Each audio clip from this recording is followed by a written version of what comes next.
ఒకవేళ మా నాన్న బ్రతికుంటే ఖచ్చితంగా ఇదే నిర్ణయం తీసుకునేవారు.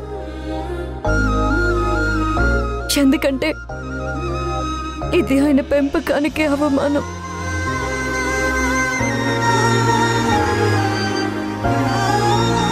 దయచేసి ఆయనకిచ్చిన మాట నుంచి, మీ ప్రేమ నుంచి నన్ను విముక్తురాల్ని చేయండి సార్.